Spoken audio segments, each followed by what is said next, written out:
Hello students, welcome back to my channel ABG के online. तो बच्चों, आज आपके नीट निर्माण बैच का डे 14 है और हम लोग अपने पिछले सेशन को आगे कंटिन्यू करने आए हैं। तो उम्मीद करूंगा आप लोगों को लास्ट सेशन में जो मैंने कंसंट्रेशन टर्म्स पढ़ाए थे वो क्लियर हो गए होंगे। तो इस सेशन को चालू करने से पहले उम्मीद रखूंगा आप लोगों से कि आप उन कंसंट्रेशन टर्म्स की कॉपी को अपने पास रख के बैठे होंगे, जिसे मैं आज जो आगे आने वाले कंसंट्रेशन टर्म्स है उनको जब मैं पढ़ाऊंगा तो पिछले वाले कंसंट्रेशन टर्म्स के साथ हम उन्हें रिलेट करेंगे। ठीक है ना? क्योंकि बिना इन कंसंट्रेशन टर्म्स के रिलेशन के क्वेश्चन सॉल्व नहीं हो पाएंगे बेटा। क्योंकि जैसे मैंने कल सिखाया था आपको, एक ही कंसंट्रेशन टर्म में मैंने मल्टीपल कंसंट्रेशन टर्म्स को रिलेट करा था और फिर अलग अलग फॉर्मूलेज ड्राइव करे थे। तो वही चीजें आगे आज मैं कंटिन्यू करने जाऊंगा। तो उससे पहले मैं आप सभी से ये पूछना चाहूंगा, क्या मेरी ऑडियो और वीडियो सभी बच्चों को क्लियर आ रही है? और बाकी स्टूडेंट्स अभी ज्वाइन कर रहे हैं क्योंकि आज थोड़ा सा टाइम चेंज हो गया था क्लास का। ठीक है ना? तो हम 1 मिनट का थोड़ा सा वेट कर लेते हैं, कुछ बच्चे और ज्वाइन हो रहे हैं, मैसेज आ रहे हैं मेरे पास, तो फिर हम स्टार्ट करते हैं अपनी क्लास को। कोई भी बच्चा लीव नहीं करेगा, अभी जस्ट 1 मिनट में बच्चे ज्वाइन कर रहे हैं।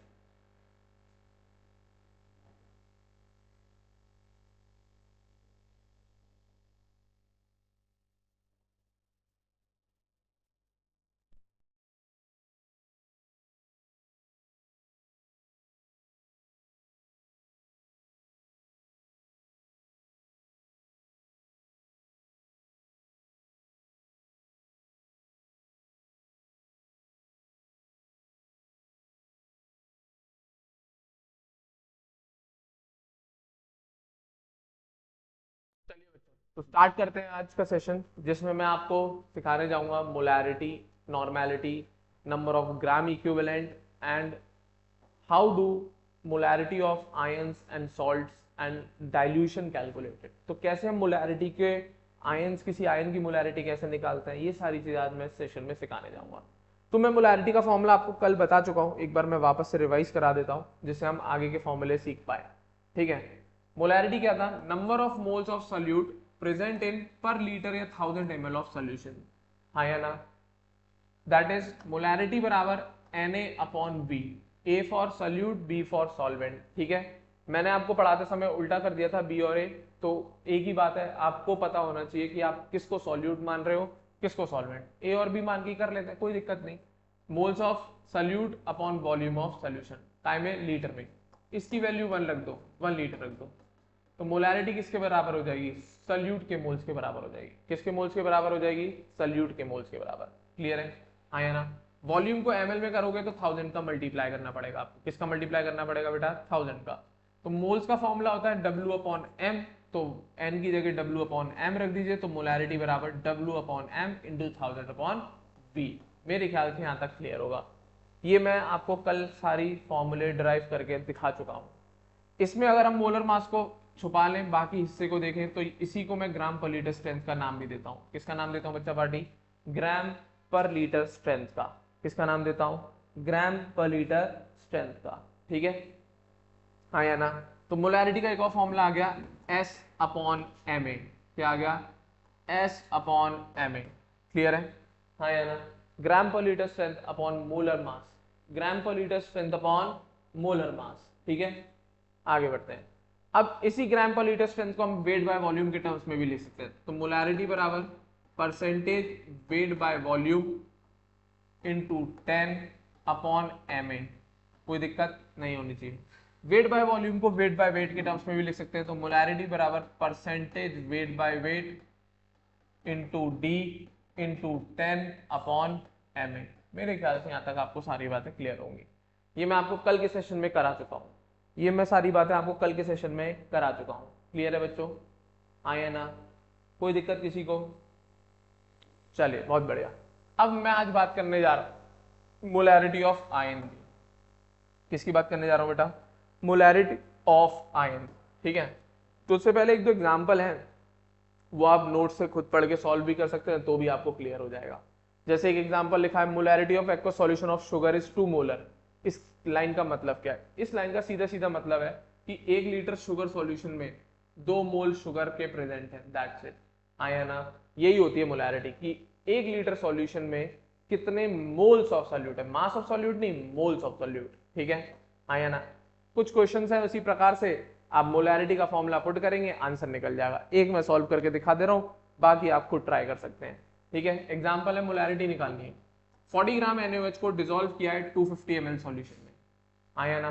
40 ग्राम NaOH है जिसको हमने डिसॉल्व किया है 250 ml सॉल्यूशन में, ठीक है, आया ना। तो अब क्वेश्चन में दिया क्या है, NaOH दिया है, तो वो क्या हो गया तुम्हारा सॉल्यूट, तो मास ऑफ सॉल्यूट कितना दे रखा है 40 ग्राम। मोलर मास NaOH का 40 ही होता है बेटा, 40 ग्राम। नहीं पता तो निकाल देता हूं मैं, NaOH का मोलर मास, सोडियम का 23, ऑक्सीजन का 16, हाइड्रोजन का 1, ऐड कर लेना 40 आ जाएगा, ठीक है। आगे बढ़ रहा हूं मैं, अगला W आ गया, Ma आ गया, वॉल्यूम ऑफ सोल्यूशन दे रखा है 250 ml, हाँ या ना, कितना दे रखा है बच्चा पार्टी 250 ml। मोलैरिटी का फॉर्मूला देख लो, moles of solute upon volume of solution, तो N की जगह मैंने WA अपॉन Ma रख दिया, V ml में, तो 1000 का मल्टीप्लाई कर दिया, put the value get the answer. Clear है, सिंपल सा फॉर्मूला है, वैल्यू पुट करनी है और आंसर आप चेक कर सकते हैं। क्लियर है, मोलैरिटी निकल के आ जाएगी भाई, इसका मतलब 4 मोल पर लीटर या 4 मोलर, एक ही बात होती है। क्लियर है, तो आपका किसी भी फॉर्मूले से आप सॉल्व करो, बट आपको मेन चीज है क्वेश्चन में क्या दिया हुआ है उसको एक तरफ लिखना है, और क्या पूछ रहा है उसको एक तरफ लिखना है, जिससे आप ये एक तरीके से आप ये पहचान पाओ क्वेश्चन को पढ़ के कि हमें कौन सा फॉर्मूला पुट करना है। क्योंकि बेटा फॉर्मूले तो सारे ही ठीक है, बट अप्लाई कौन सा करना है और जल्दी कैसे हम इसको देख पाए, तो उसके लिए एक ही ऑप्शन है, आप क्वेश्चन से जल्दी से डेटा निकालो कि क्या क्या दिया हुआ है और क्या पूछ रहा है। तो अगर आपको ये फॉर्मूलेज याद होंगे तो आप एक बार में उस फॉर्मूले को पुट करके आंसर निकाल पाएंगे। और फॉर्मूले इस हिसाब से याद होने चाहिए कि आपको नींद से उठा के भी पूछा जाए ना तो आपके मुंह जबान पे वो फॉर्मूला होना चाहिए, ठीक है। क्योंकि बेटा नीट और IIT में आप जो सिलेक्शन सोचते हैं ना, वो इतना कोई बच्चों का खेल नहीं होता, प्रैक्टिस की चीज है वो, आपकी जितनी प्रैक्टिस होगी वो उतनी ही इंपॉर्टेंट होगी।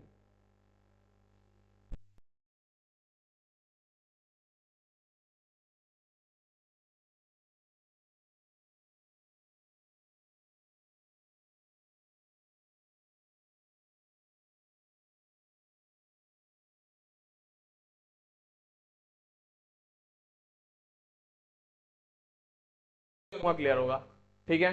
इसी तरीके से एक और क्वेश्चन है, 4.9 ग्राम H2SO4 प्रेजेंट है 500 सेंटीमीटर क्यूब ऑफ सॉल्यूशन।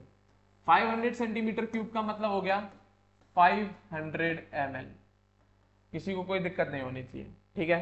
तो WA दे रखा है कितना 4.9 ग्राम, Ma पूछ रहा है, सॉरी मोलैरिटी पूछ रहा है, तो Ma H2SO4 के लिए निकाल लेते हैं, H2SO4 निकालो भाई, हाइड्रोजन का एक तो 2 हाइड्रोजन, तो 2 × 1 प्लस सल्फर का 32, ऑक्सीजन का 16 × 4, आया ना, कोई दिक्कत, इसको ऐड करोगे तो ये 98 आएगा बेटा, कितना आएगा 98, तो Ma कितना हो गया 98 ग्राम हो गया, कितना हो गया 98 ग्राम, तो WA आ गया, Ma आ गया, वॉल्यूम सॉल्यूशन का कितना है 500 ml, सब कुछ तो पता लग गया, मोलैरिटी का फॉर्मूला लगा दो, ये निकालना है, ठीक है। तो मोलैरिटी बराबर WA upon Ma into 1000 upon V, that's it, WA upon Ma into 1000 upon V।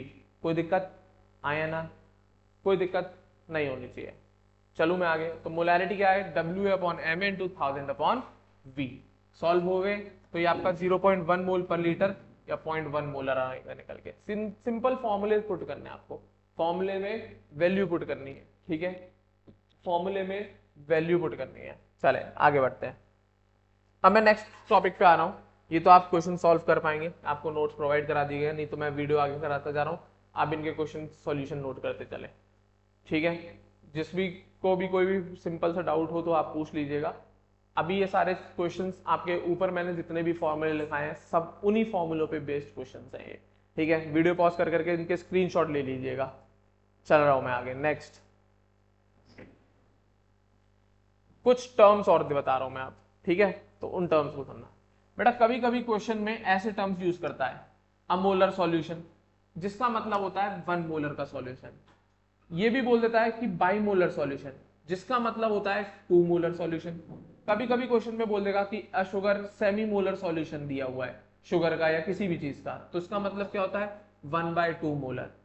इसके अलावा डेसीमोलर सॉल्यूशन का मतलब होता है 1/10 मोलर, और सेंटीमोलर का क्या होता है 1/100 मोलर। हाँ या ना। तो ये टर्म्स यूज करे जाते हैं इस टाइप की कंसंट्रेशन को क्वेश्चन में रिप्रेजेंट करने के लिए। वो सीधा वैल्यू नहीं लिख के देगा, वो मोलर, बाईमोलर, सेमीमोलर, डेसीमोलर, सेंटीमोलर ऐसे टर्म्स यूज कर लेते हैं बेटा। कैसे टर्म्स? बाईमोलर, डेसीमोलर, सेंटीमोलर। कोई दिक्कत उम्मीद करूंगा नहीं होनी चाहिए। चलें आगे बढ़ते हैं, ठीक है। नेक्स्ट, अब मैं नया टॉपिक लेके आ रहा हूं, that is called molarity of ions. किसकी मोलैरिटी बेटा? आयंस की मोलैरिटी। किसकी मोलैरिटी? आयंस की, ठीक है। आया ना। अब आयन की मोलैरिटी कैसे निकालेंगे? तो देखें भाई, पहले कंसेप्ट समझते हैं, फिर फॉर्मूला आपको रिजल्टेंट बता दूंगा मैं, ठीक है। तो देखिए, मान लो ये एग्जांपल ले रहा हूं, 53 ग्राम सोडियम कार्बोनेट है मेरे पास, जिसको मैंने 500 ml सॉल्यूशन में डिसॉल्व कर दिया। मान लो ये एक बीकर है मेरे पास, इसमें मैंने सॉल्यूशन बनाया, ठीक है। ये पूरे सॉल्यूशन का वॉल्यूम कितना है? 500 ml का सॉल्यूशन है। कितने ml का सॉल्यूशन है? 500 ml। इसमें मैंने कितना Na2CO3 ऐड कर दिया?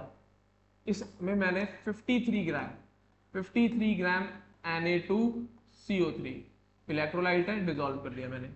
अब मोलैरिटी पूछ रहा है वो। क्या पूछ रहा है? मोलैरिटी। फॉर्मूला लगाओ भाई, WA दे रखा है तेरे को, सॉल्यूट का अमाउंट 53 ग्राम। मोलर मास निकालते हैं, अभी निकाल लेंगे। Volume 500 ml। पहले इसको सॉल्व करते हैं। आयन का निकालने से पहले सॉल्ट का निकालते हैं मोलर मास, ठीक है। मोलैरिटी आपसे पूछ रहा है, पहले मोलर मास निकालो भाई Na2CO3 का। Na2CO3 molar mass. सोडियम का होता है 23। कितना होता है सोडियम का वेट? 23। कितने सोडियम है? 2 × 2 प्लस कार्बन का 12, ऑक्सीजन का होता है 16, 3 है तो 16 × 3 आया ना, 16 × 3। कोई दिक्कत? इस पूरे को आप जब ऐड करोगे तो ये अप्रोक्सीमेट आपका 106 आएगा। कितना आएगा? 106। तो मोलर मास ऑफ सॉल्यूट 106 ग्राम। कोई दिक्कत यहां तक? आया ना। मोलैरिटी का फॉर्मूला लगाओ भाई। मोलैरिटी बराबर क्या होगी? WA/MA × 1000/V। कोई दिक्कत यहां तक? चलिए, WA कितना? 53, MA कितना? 106 × 1000/500। सॉल्व करोगे, ये 2 टाइम्स गया, ये भी से 2 टाइम्स गया, तो 1 मोलर आ जाएगा ये आंसर। कितना आ गया? 1 मोलर। मतलब इस सॉल्यूशन की जो मोलैरिटी है दैट इज 1 मोलर। क्या मोलैरिटी है इसकी? 1 मोलर। क्या मोलैरिटी है बेटा इसकी? 1 मोलर, ठीक है। आया ना। कितनी मोलैरिटी है? 1 मोलर। चलूं आगे बढ़ते हैं। अब आपसे क्वेश्चन में क्या पूछ रहा है? क्वेश्चन में पूछ रहा है, अगर यहां पर ये 100% टूट गया, मतलब Na2CO3 कंप्लीट डिसोशिएट हो गया, तो उस केस में सोडियम आयन और कार्बोनेट आयन की मोलैरिटी क्या होगी? बहुत सिंपल है भाई। अब मान लो ये बीकर है, वही बीकर है जो 500 ml का बनाया था मैंने, ठीक है। इसमें क्या आया? Na2CO3 आया। कौन आया? Na2CO3। और यहाँ पे आके ये पूरा टूट गया, मतलब जितने आयन बन सकते थे वो बन गए। तो इसके 2 ही आयन बनेंगे, 2 टाइप के। 2Na+ बनेगा और CO3 2- बनेगा। आयन, यही 2 आयन बनेंगे। सोडियम कार्बोनेट 2Na+ बनेगा और CO3 2- बनेगा। आया ना। यही 2 आयन बनेंगे, चेक कर लो आराम से। अरे भाई Na2CO3 है ना, टूटेगा तो यही तो बनाएगा, सोडियम और कार्बोनेट आयन। आया ना। तो ये 100% टूट गए। क्या टूट गए? ये सोडियम कार्बोनेट 100%। 2 आयन तो सोडियम के बन गए, 1 आयन कार्बोनेट का बन गया। अब आपको ये पता है मोलैरिटी कितनी है इसकी? 1 मोलर। तो मतलब सोडियम कार्बोनेट के कितने मोल है? 1 मोल है। तो इसका 1 मोल अगर टूटेगा तो स्टोइकियोमेट्री यही बताती है आपको, तो इसके कितने मोल बनेंगे? 2 मोल। और कार्बोनेट के कितने मोल बनेंगे? 1 मोल। तो अब आपसे इस आयन की मोलैरिटी पूछ रहा है और इस आयन की मोलैरिटी पूछ रहा है, तो उसके लिए मेरे को मोल्स पता लग जाने चाहिए। अगर मेरे को मोल्स पता लग गए तो मैं इनकी मोलैरिटी बता सकता हूं भाई। Na2CO3 की मैंने मोलैरिटी निकाल ली, कितनी? 1। इसका मतलब 1 मोल काय में है? 1 लीटर में। तो जब ये 1 मोल टूटेगा उसी 1 लीटर में, तो ये 2 मोल बनेंगे, पर वॉल्यूम थोड़ी बदल जाएगा, वॉल्यूम तो 1 लीटर ही रहेगा। सेम चीज इसके 1 मोल बनेंगे, तो ये भी वॉल्यूम सेम रहेगा, 1 लीटर। तो अगर मैं सोडियम आयन की मोलैरिटी पूछूं तो सामने सामने दिख रही है, 2 मोल कितने लीटर में, 1 लीटर में, तो सोडियम आयन की मोलैरिटी कितनी हो गई 2। कार्बोनेट क्या है, 1 मोल है कितने लीटर में 1, तो इसकी मोलैरिटी कितनी हो गई 1। फॉर्मूला है ना मोलैरिटी बराबर N/V, N 2 है, वॉल्यूम 1 है, 2/1 मेरे ख्याल से 2 ही आता है, इसका 1 और इसकी वॉल्यूम भी 1, तो 1/1 1 ही आएगा। तो कार्बोनेट और सोडियम आयन की मोलैरिटी उतनी ही हो जाएगी, 2 मोलर और 1 मोलर। कोई दिक्कत यहाँ तक किसी को नहीं होनी चाहिए, तो वही चीज लिख रखी है मैंने, ध्यान से समझ लीजिएगा, ठीक है। 100% जब डिसोसिएशन होगा, इसकी मोलैरिटी मैंने पहले ही निकाल लिया आपके लिए, 1 मोलर। इस 1 मोलर का मतलब क्या है, 1 मोल Na2CO3, 1 mole Na2CO3 in 1 litre solution. एक मिनट रुकिएगा,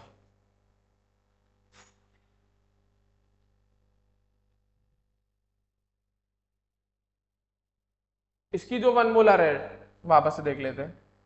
ये जो 1 मोलर कंसंट्रेशन दे रखी है,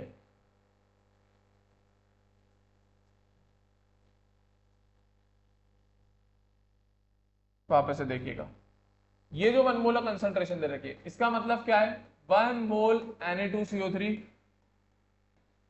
इन 1 लीटर सॉल्यूशन, ठीक है। तो समझ में आ गया होगा कि 1 लीटर सॉल्यूशन में 1 मोल है, तो इसको मैंने तोड़ के दिखा दिया, 2Na और CO3 माइनस 2, 1 मोल कितने लीटर में, 1 लीटर में, तो वॉल्यूम थोड़ी बदलेगा, ऐसे थोड़ी है कि ये टूटने से वॉल्यूम बढ़ा देगा, नहीं बढ़ाएगा भाई, आयनिक रिएक्शन है, सिंपल सी, टूट जाएगी ये। तो 2Na प्लस हो गया, 2 मोल हो गए, पर वॉल्यूम 1 लीटर, तो इसकी मोलैरिटी 2/1 2, कितने मोल बने, 1 मोल कितना लीटर, 1 लीटर, तो इसकी मोलैरिटी 1/1 1, दैट्स इट। क्लियर है, आया ना। तो मोलैरिटी ऑफ सोडियम आयन 2 आ गया और कार्बोनेट आयन 1 आ गया, तो ये Na प्लस की मोलैरिटी है और ये CO3 माइनस 2 की मोलैरिटी, ये फर्क आ गया। क्लियर है बच्चा पार्टी, कोई दिक्कत आई यहां तक समझने में, चलिए बहुत बढ़िया, नेक्स्ट आगे बढ़ रहा हूं। तो अब एक सिंपल सा आपको एक फॉर्मूला क्रिएट करके देता हूं जिससे आपको कोई दिक्कत नहीं आएगी, तो लिख लेना ये चीज। मोलैरिटी है नहीं इसमें, क्या, molarity of ion is equals to stoichiometric coefficient into molarity of salt. Check कर ले जरा ध्यान से, मैंने किसके लिए, सोडियम आयन के लिए पूछा तुमसे, किसके लिए पूछी मोलैरिटी मैंने, सोडियम आयन के लिए। जरा इस रिएक्शन को देखो, इसकी मोलैरिटी मुझे पता है कितनी 1, सॉल्ट की मोलैरिटी कितनी 1। अब जरा इस रिएक्शन में सोडियम आयन की स्टोइकोमेट्री देखना, 2 आ गई, 2 से मल्टीप्लाई कर दे।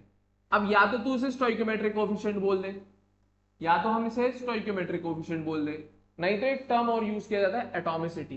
क्या टर्म यूज किया जाता है बेटा, एटॉमिसिटी, जरा ध्यान से देख लेना। Na2CO3, ये जो नंबर लिखा है ना, ये एटॉमिसिटी होता है, ठीक है, आया ना। बट हम इसको यूज जनरली नहीं करेंगे क्योंकि इलेक्ट्रोलाइट है, तो हमें उसको तोड़ के देखना पड़ेगा कि कौन से आयन के, जैसे कैटायन है या एनायन है, कितने कैटायन बन रहे हैं और कितने एनायन बन रहे हैं, तभी हम इस स्टोइकोमेट्रिक कोफिशिएंट की मदद से आयन की मोलैरिटी निकाल पाएंगे। तो याद रखना, एटॉमिसिटी वर्ड कहीं कहीं लिखा होता है किसी किसी किताब में, तो एटॉमिसिटी वर्ड की मदद से मत सॉल्व कर लेना इस फॉर्मूले को, क्योंकि कभी कभी एटॉमिसिटी लगाने से फॉर्मूला गलत हो जाता है, क्योंकि आप बाई चांस तोड़ नहीं पाए तो आप कार्बोनेट की एटॉमिसिटी 3 रख लोगे, जो कि नहीं होगा। ये एक्चुअल में 3 थोड़ी है इसकी एटॉमिसिटी, एक आयन बनना है कार्बोनेट का, ठीक है ना। तो एटॉमिसिटी किसी किसी किताब में ये गलत लिखा हुआ है बेटा, एटॉमिसिटी वर्ड लिख देते हैं यहाँ पे कभी कभी, ठीक है। तो आप स्टोइकोमेट्रिक कोफिशिएंट लिखेंगे, और कैसे लिखेंगे, जब वो सॉल्ट को आयनाइज करोगे तो आपको पता लग जाएगा कौन सा आयन कितने हैं, दूसरे के कितने हैं, तो वो स्टोइकोमेट्री का मल्टीप्लाई कर देंगे। अब किसकी मोलैरिटी में, सॉल्ट की मोलैरिटी में, चेक कर ले, 2 × 1 करोगे तो यही आएगी मोलैरिटी उसकी। क्लियर है, हाँ या ना, उम्मीद करूंगा पकड़ पाएंगे मेरी बात। चले आगे, तो ये थी केस मोलैरिटी ऑफ आयन। तो किसी भी आयन की मोलैरिटी उसके सॉल्ट की मोलैरिटी से आसानी से निकाली जा सकती है। सिंपल सा फॉर्मूला है, molarity of ion is equals to stoichiometric coefficient into molarity of salt. अब ये स्टोइकोमेट्रिक कोफिशिएंट कौन सा निकालोगे, उस आयनिक रिएक्शन से निकालेंगे जिस आयनिक रिएक्शन में हमने उस सॉल्ट को तोड़ के आयंस में कन्वर्ट किया है। That's it, simple as that. तो मोलैरिटी ऑफ आयन इस तरीके से निकाली जाती है। क्लियर है? हाँ या ना? कोई दिक्कत किसी को? चलूं आगे? कोई दिक्कत बच्चों? चलिए बहुत बढ़िया। नेक्स्ट, अब मैं आपको बता रहा हूं molarity in case of dilution. अगर हम सॉल्यूशन को डाइल्यूट करेंगे, अगर हम सॉल्यूशन को क्या करेंगे? डाइल्यूट करेंगे, तो उसकी मोलैरिटी क्या आएगी? तो डाइल्यूट, पहले डाइल्यूशन का मतलब समझेंगे। किसका मतलब समझेंगे? डाइल्यूशन। भाई एक एग्जांपल लेते हैं जिससे आपको क्लियर हो जाए। मान लो आपने घर में एक शरबत बनाया। क्या बनाया बेटा? शरबत। मान लो आप छोटे हो अभी, और ज्यादा छोटे थे पहले से, तो आपने घर में एक गिलास शरबत बनाया, ठीक है? उसमें आपने पानी भरा, उसमें रूह अफ़ज़ा वगैरह जो भी एक्सवाइज़ेड डालना था वो आपने मिला के उसको एक शरबत में कन्वर्ट कर दिया, एक गिलास शरबत बनाया। अब मान लो आपके कजिन्स आ गए आपके पास कि हमें भी पीना है भाई। अब या तो आप एक गिलास शेयर कर लो, नहीं तो उस शरबत को और बना लो। और बनाने के लिए आपके पास रूह अफ़ज़ा है नहीं, तो आपने थोड़ा सा अपना केमिस्ट्री का दिमाग लगाया। तो आपने क्या किया? उस एक गिलास शरबत को जग में डाल दिया और ऊपर से उसमें आप पानी ऐड कर दिए, जिससे आपको ऐसा लगा कि वो पूरा जग शरबत से बन गया। तो एक्चुअल में वो आपने और कुछ नहीं, डाइल्यूशन किया।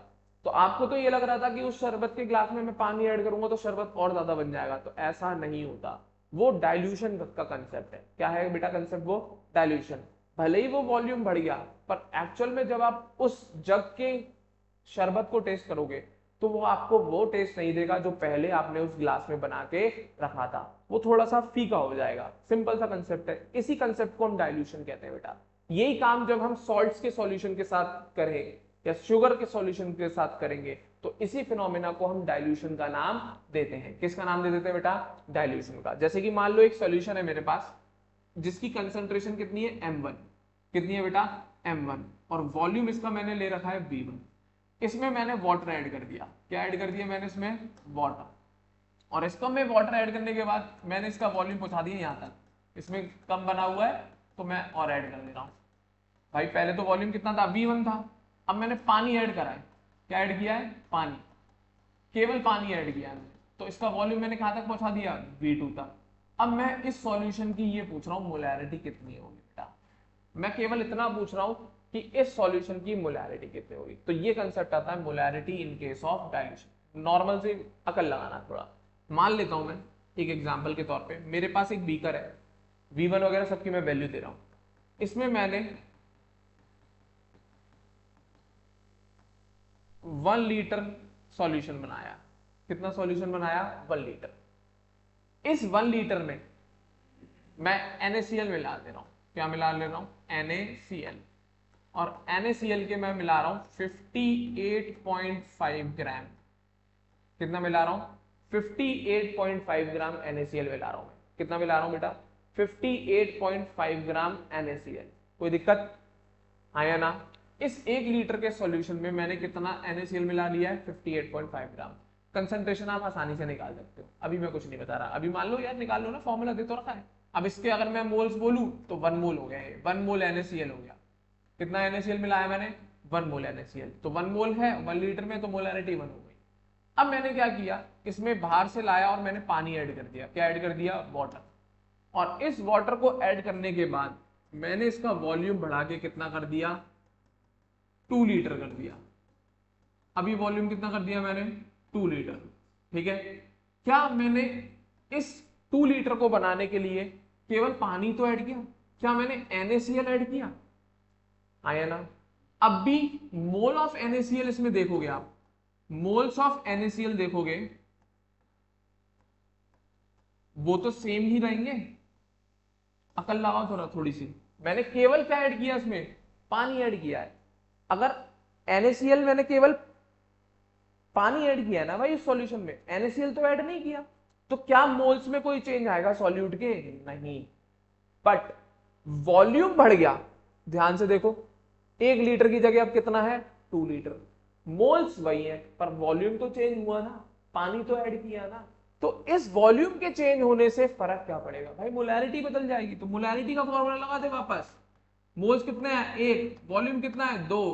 कितनी हो गई मोलैरिटी? 0.5। बदल गई या नहीं बदल गई? पहले कितना था मोल? 1। वॉल्यूम कितना था? 1। तो 1/1 कितनी रही? 1 मोलैरिटी। आया ना? 1 मोलर। कोई भेजे में बात घुसी की नहीं घुसी? समझ में आया कि नहीं आया मैं क्या कहना चाह रहा हूं? क्लियर है, हाँ या ना? तो सिंपल सा फंडा है, डाइल्यूशन करने पर ध्यान से अगर आप देखेंगे तो पानी ऐड किया जाता है, सॉल्यूट के साथ कोई छेड़खानी नहीं करी जाती।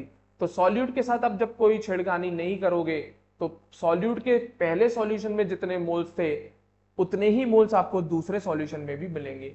बस फर्क किस पे पड़ेगा? वॉल्यूम पे, और केवल वॉल्यूम पे फर्क पड़ने से ही आपकी कंसंट्रेशन बदल जाएंगी, आपकी कंसंट्रेशन बदल जाएंगी, हाँ या ना? तो सिंपल सा फंडा है, अगर मैं रिलेशन क्रिएट करना चाहूं तो एक सिंपल सा रिलेशन क्रिएट होगा। ठीक है, देखें जरा, जैसे इसी एग्जांपल को उठा ले रहा हूं मैं वापस से, तो इसका वॉल्यूम कितना है V2। तो अगर मेरे को इसमें मोलैरिटी का फॉर्मूला लगाना है तो M1 बराबर क्या करूंगा मैं, N1 इसमें मोल्स अपॉन वॉल्यूम इसका V1।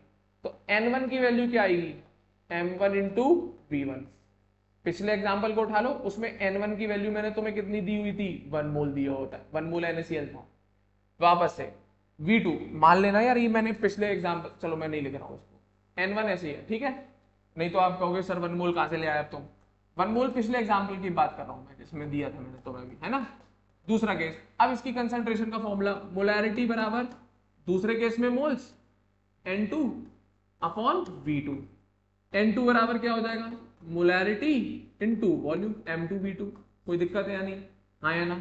और तुम्हें पता है डाइल्यूशन करते समय हम केवल क्या ऐड कर रहे हैं, पानी ऐड कर रहे हैं, सॉल्यूट ऐड किया है नहीं। और डाइल्यूशन का केस है तो याद रखना N1 हमेशा N2 के बराबर होगा। क्यों? क्योंकि पहले जितने मोल्स थे सॉल्यूट के, बाद में भी मोल्स उतने ही रहेंगे, केवल जो चेंज आता है वो किस में चेंज आता है, वॉल्यूम में चेंज आता है। तो वही लिखा है, मोल्स ऑफ सॉल्यूट इनिशियल और number of moles of solute final हमेशा बराबर होते हैं। तो N1 की जगह मैं क्या ये नहीं रख सकता, बिल्कुल रख सकता हूँ। N2 की जगह मैं क्या ये नहीं रख सकता, बिल्कुल रख सकता हूँ। तो जब मैं ऐसा करूंगा तो फॉर्मूला क्या बन के आएगा, M1V1 इक्वल्स टू M2V2। कोई दिक्कत, हाँ या ना? उम्मीद करूंगा याद रहेगा। इस पे क्वेश्चन बनते हैं भाई। डाइल्यूशन का केस है, किसका केस है, डाइल्यूशन का केस है। क्लियर है, हाँ या ना? उम्मीद करूंगा क्लियर होना चाहिए, ठीक है, उम्मीद करूंगा क्लियर हो चाहिए। किसका केस है बेटा, डाइल्यूशन का। तो यहां पर वो सब कुछ लिखा है, और जब ये देखोगे तो क्या दिखेगा, अगर मैं इसका रिलेशन बनाऊं तो मोलैरिटी और वॉल्यूम इनवर्सली चल जाएंगे। क्या हो जाएगा, अगर वॉल्यूम बढ़ा तो मोलैरिटी घट जाएगी। अभी एग्जांपल दिया तो सही मैंने, 1 लीटर से 2 लीटर किया तो मोलैरिटी 1 से 0.5 हो गई थी, घट गई थी molarity. This is because of dilution. तो आपने प्रैक्टिकल में भी किया, अभी सामने तो बताया, शरबत को आपने जग में भरा, पानी ऐड किया, शरबत फीका हो गया। तो फीका क्यों हुआ, क्योंकि उसकी कंसंट्रेशन कम हो गई पानी ऐड करने की वजह से, बिकॉज ऑफ डाइल्यूशन। क्लियर है, उम्मीद करता हूं यहां तक क्लियर होगा। चलो मैं आगे बढ़ते हैं। Next, molarity of mixtures. बेटा मोलैरिटी के पार्ट इंपॉर्टेंट है, ध्यान से समझ लेना चीजों को। पहले तो मैं केवल पानी मिला रहा था, अरे भाई मैंने क्या किया था, पहले केस में बीकर लिया था, सोल्यूशन बनाया था, इसमें केवल क्या ऐड किया था मैंने, पानी ऐड कर रहा था। पहला तो बहुत नॉर्मल सा केस था डाइल्यूशन का, पानी ऐड किया था बस मैंने। अब देख मैं क्या कर रहा हूं, एक सॉल्यूशन में मैं दूसरा सॉल्यूशन ही मिला दे रहा हूं, पानी छोड़ दूसरा सॉल्यूशन ही मिला दे रहा हूं भाई, हाँ या ना? पानी तो छोड़ो, दूसरा सॉल्यूशन ही मिला दे रहा हूं। कोई दिक्कत? चले देखते हैं भाई दूसरा सॉल्यूशन मिलाने पे क्या होगा। भाई बहुत सिंपल सा कंसेप्ट है, ध्यान लगाना थोड़ा सा। मान लो एक सॉल्यूशन मेरे पास M1V1, दूसरा सॉल्यूशन M2V2, ठीक है, और ये दोनों को मैंने मिला दिया और एक तीसरा सॉल्यूशन बनेगा जिसकी मोलैरिटी मुझे निकालनी। कोई दिक्कत नहीं भाई, मोल्स निकालो सबसे पहले। इसकी मोलैरिटी है वॉल्यूम, तो इसके मोल्स क्या होंगे, तो मोलैरिटी का फॉर्मूला क्या होता है, N/V। तो N का फॉर्मूला क्या हो जाएगा, M/V। तो N1 बराबर क्या होगा, M1V1। सेम चीज N2 बराबर क्या होगा, M2V2। अब N फाइनल क्या होगा भाई, हाँ या ना? तो N फाइनल उतना ही होगा जितने इनके मोल्स ऐड होंगे। भाई इसके मोल्स प्लस इसके मोल्स बराबर इसके मोल्स। अब ये मोल किसके हैं, सॉल्यूट के हैं भाई। किसके मोल्स हैं ये, सॉल्यूट के हैं। तो N फाइनल मिक्सचर है ना, ऐड हो रहे हैं ना, तो N फाइनल जो आएगा वो N1 प्लस N2। क्या आएगा, N1 प्लस N2। चलिए कोई दिक्कत नहीं। अब इसका वॉल्यूम की बात करूंगा तो भाई जब दो चीजें लिक्विड ऐड होगी तो V1 प्लस V2, जैसे 10 ml है 20 ml है, तो डेफिनेटली ऐड होकर 30 ml ही आएगा, हाँ या ना? आइडियल सोल्यूशन है इसलिए ऐसा होता है। तो V फाइनल क्या होगा, V1 प्लस V2। कोई दिक्कत किसी को? चलिए, आपसे पूछ क्या रहा है? फाइनल मोलैरिटी पूछ रहा है, ठीक है। तो NF आपको पता लग गया, क्या? N1 plus N2। तो क्या मैं इस NF को ऐसे नहीं लिख सकता? Final molarity into final volume. किसी को कोई आपत्ति इस बात में नहीं होनी चाहिए। क्या मैं इसको ऐसे लिख सकता हूँ कि नहीं लिख सकता? अरे भाई, मोलैरिटी इनटू वॉल्यूम मोल्स ही होता है, तो एन फाइनल को हम ऐसे भी लिख सकते हैं। तो कुछ नहीं करना है, ये आपको पता है N1 प्लस N2 बराबर एन फाइनल आएगा, और N1 की वैल्यू दिख गई, N2 की दिख गई, एन फाइनल की दिख गई, वैल्यू पुट कर दे। N1 की जगह M1V1, N2 की जगह M2V2, एन फाइनल की जगह M फाइनल V फाइनल। निकल जाएगा कि नहीं निकल जाएगा? कुछ मत कर, इस V फाइनल को उठा, इसको डिवाइड मार दे, तो M फाइनल मतलब मिक्सचर का मोलैरिटी पहले सॉल्यूशन की मोल्स प्लस दूसरे सॉल्यूशन के moles upon total volume, upon total volume. यही आया कि नहीं आया? तो क्या है ये? M1V1 M2V2 क्या है? मोल्स है भाई, किसके? दोनों सॉल्यूशन में जो सॉल्यूट है उनके। तो M1V1 पहले सॉल्यूशन के सॉल्यूट के मोल्स, M2V2 दूसरे सॉल्यूशन के सॉल्यूट के मोल्स। तो N2 के बराबर मोलैरिटी इनटू वॉल्यूम के बराबर होगी, हाँ या ना? डिवाइड किससे मार दिया? V1 प्लस V2 से। तो ये M फाइनल क्या है? Molarity of mixture. क्या है बेटा? Molarity of mixture. उम्मीद करूंगा पकड़ पाए होंगे मेरी बात को। कोई दिक्कत किसी को? चलिए, होनी नहीं चाहिए। उम्मीद करूंगा पकड़ पाए होंगे मेरी बात को। चलिए बच्चों, आगे बढ़ते हैं। नेक्स्ट, यहां तक क्लियर है? मोलैलिटी, ये मैं कल सिखा गया हूं आपको, पूरा पढ़ के देख लीजिए। ये सारी चीजें मैंने आपको कल बता चुका हूं, ठीक है? क्लियर है? ये सारी चीजें मैंने आपको कल बता रखी हैं पहले से ही। उम्मीद करूंगा क्लियर होंगी ये सारी चीजें, ठीक है?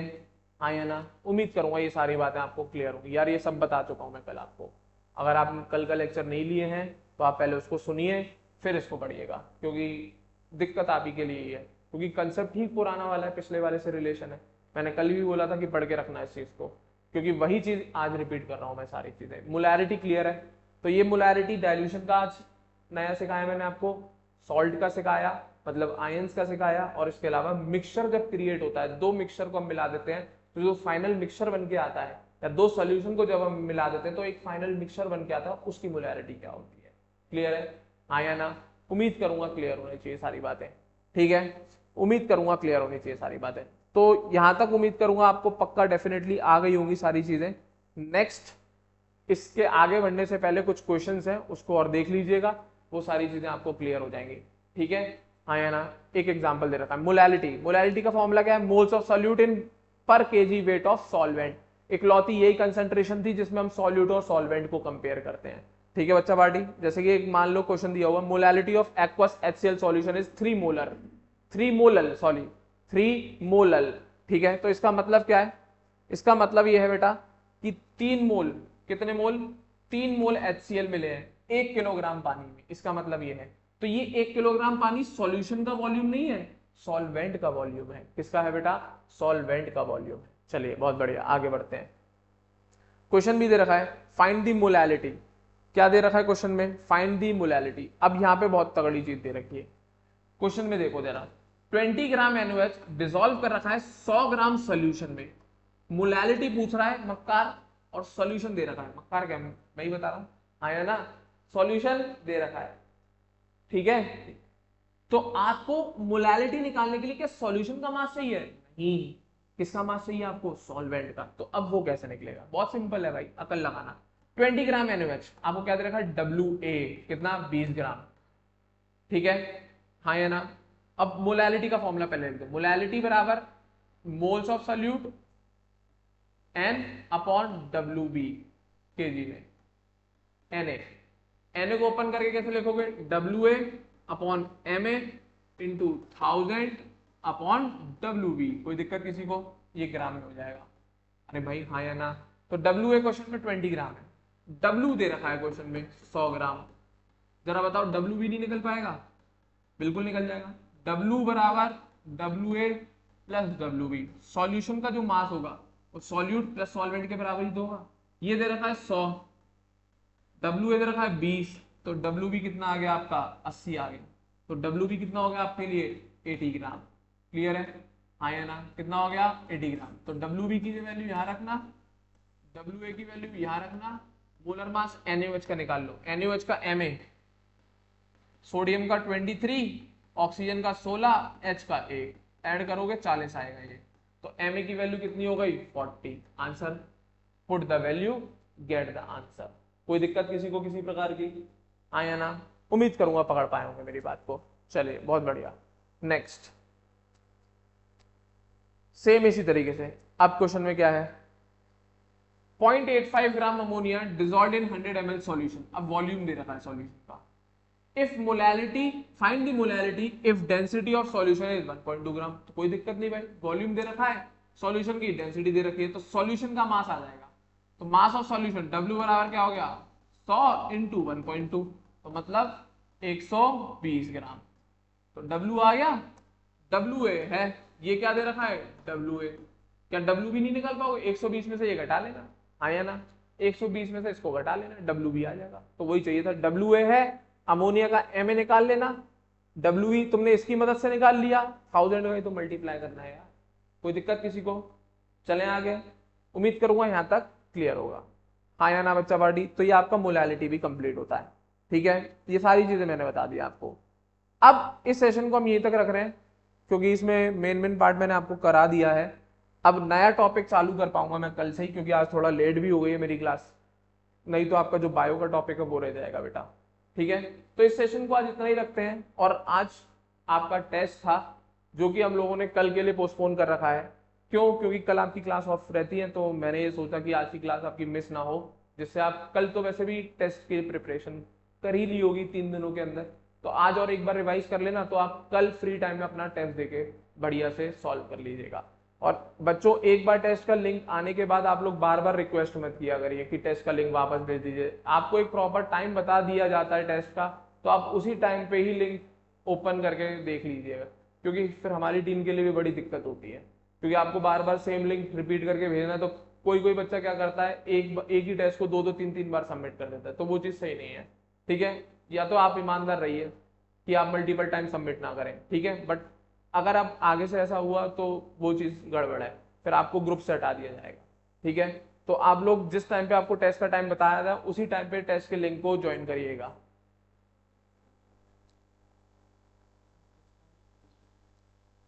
तो आपको मेरे ख्याल से टेस्ट का टॉपिक तो याद होना चाहिए, बायो का मैंने बोला हुआ था लिविंग वर्ल्ड का टेस्ट, ठीक है।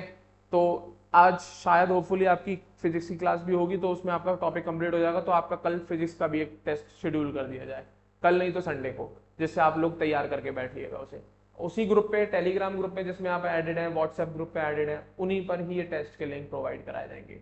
फ्री ऑफ कॉस्ट है, इसके कोई भी चार्जेस नहीं है, कोई भी ये ना सोचे कि हम चार्जेस आपसे ले रहे हैं, ठीक है। बस मेन चीज ये है, हम चार्जेस नहीं आपसे ले रहे, तो आप उसको ईमानदारी से दिए, ठीक है, क्योंकि हम लोग बहुत मेहनत करके बना रहे हैं भाई, ठीक है ना?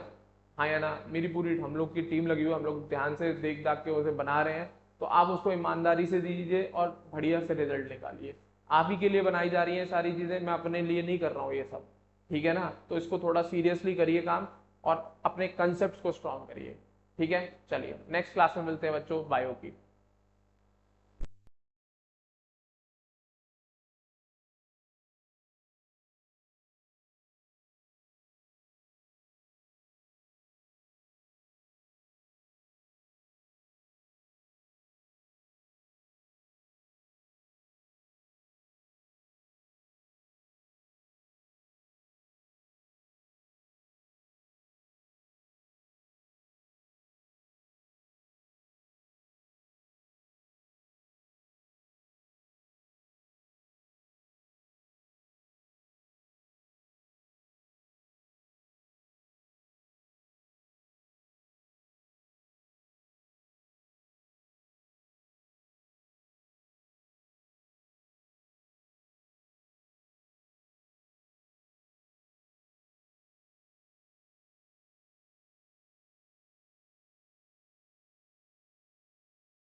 हेलो बच्चों, गुड इवनिंग। मैं जीडी अग्रवाल, बच्चों अग्रबंधु ज्ञान केंद्र से। कल फिजिक्स की क्लास में मैंने डायमेंशनल एनालिसिस के यूज में बताया था एक सिस्टम को दूसरे सिस्टम में कन्वर्ट करना, ठीक है ना। तो इसी को हम फिर से कंटिन्यू करते हैं बच्चों। थोड़ा सा कल क्या क्या मैंने बता दिया था वो मैं आपको थोड़ा सा जल्दी से 5 मिनट में रिवाइज करा दे रहा हूँ आपको। फिर 3-4 एग्जाम्पल और कराता हूँ मैं आपको, ठीक है ना। तो अपने कॉपी और पेन निकाल लें, ठीक है, और मेरे साथ साथ नोट करना शुरू कर दें, ठीक है। जरा कल मैंने जो बताया था बच्चों, ध्यान हो अगर आपको, ये टॉपिक बताया था to convert one system into another system, ठीक है ना। The product of the numerical value of a physical quantity and its corresponding value, corresponding unit is a constant. मतलब किसी भी फिजिकल क्वांटिटी की न्यूमेरिकल वैल्यू और उसकी करस्पॉन्डिंग यूनिट का प्रोडक्ट हमेशा क्या रहता है, कांस्टेंट रहता है। कहना हम ये चाहते हैं, यहां पर मैंने कल भी बता दिया था, ये न्यूमेरिकल वैल्यू है बच्चों, ये बी नहीं लिखा हुआ है, एन लिखा हुआ है। Numerical value of physical quantity N reciprocal of unit of physical quantity. इसका अर्थ ये हो गया कि किसी भी फिजिकल क्वांटिटी की न्यूमेरिकल वैल्यू और उसके करस्पॉन्डिंग यूनिट का प्रोडक्ट हमेशा क्या रहता है, कांस्टेंट रहता है। ये कल मैंने बता दिया था। इसी वजह से मैंने लिख दिया है, कोई फिजिकल क्वांटिटी पी है तो इसकी न्यूमेरिकल वैल्यू और यूनिट का प्रोडक्ट फर्स्ट सिस्टम में, और उसी फिजिकल क्वांटिटी की न्यूमेरिकल वैल्यू और उसकी करस्पॉन्डिंग यूनिट का प्रोडक्ट क्या रहेगा, कांस्टेंट रहेगा। इसीलिए n1 u1 बराबर मैंने लिख दिया था n2 u2। कल मैंने बता दिया था ये, ठीक है, आपने नोट भी कर लिया होगा।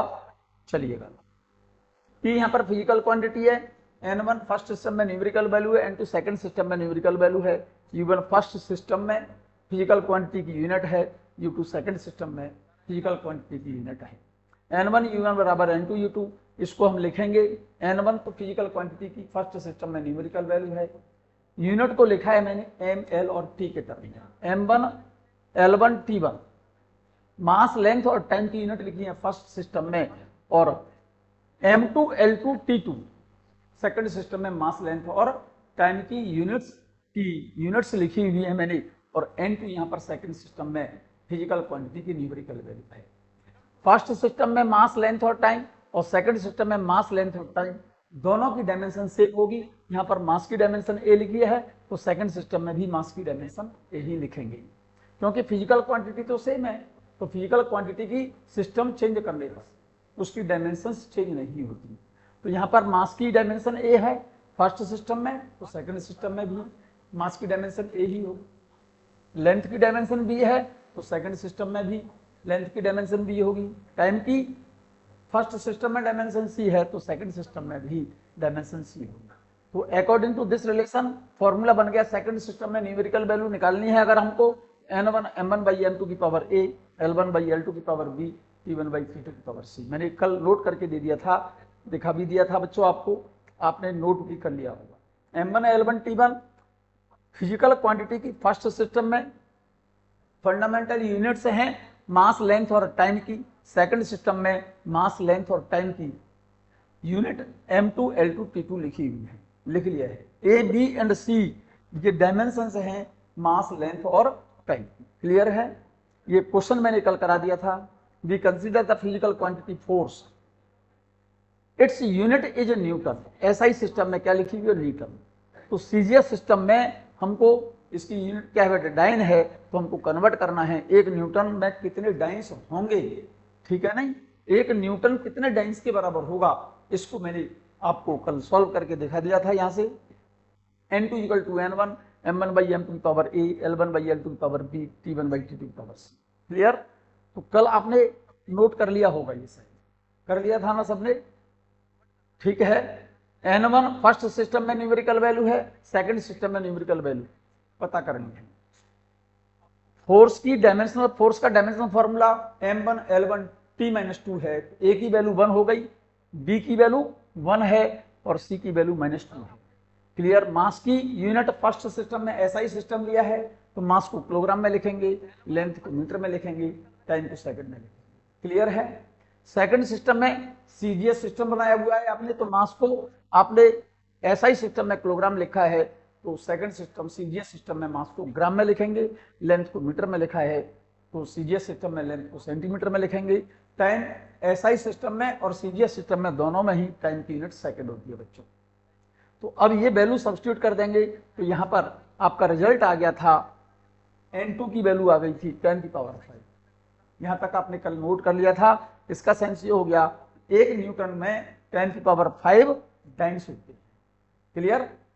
एक और एग्जांपल आपने किया था, a body has a uniform acceleration of 45 kilometre पर मिनट स्क्वायर। इसकी यूनिट हमको सेलेक्ट करनी है अब नए सिस्टम में मीटर पर सेकंड स्क्वायर।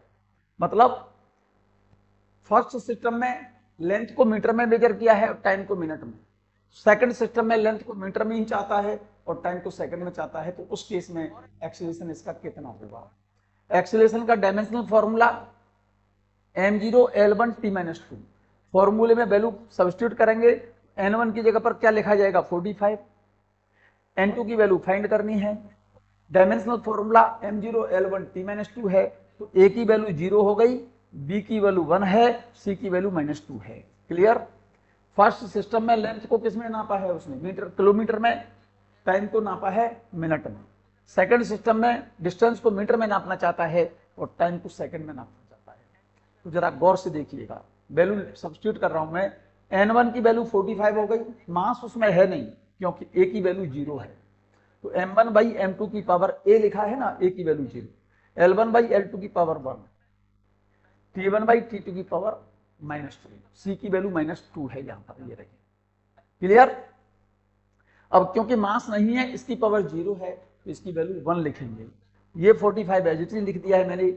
लेंथ को फर्स्ट सिस्टम में किलोमीटर में लिखा था 1 किलोमीटर, सेकंड सिस्टम में मीटर में लिखा है मीटर, फर्स्ट सिस्टम में टाइम को मिनट में लिखा था आपने, मिनट लिख दिया, सेकंड सिस्टम में टाइम को सेकंड में चाहता है, सेकंड लिख दिया। इसकी पावर c है और c की वैल्यू -2 लिखी हुई है, देखो यहाँ पर। क्लियर है।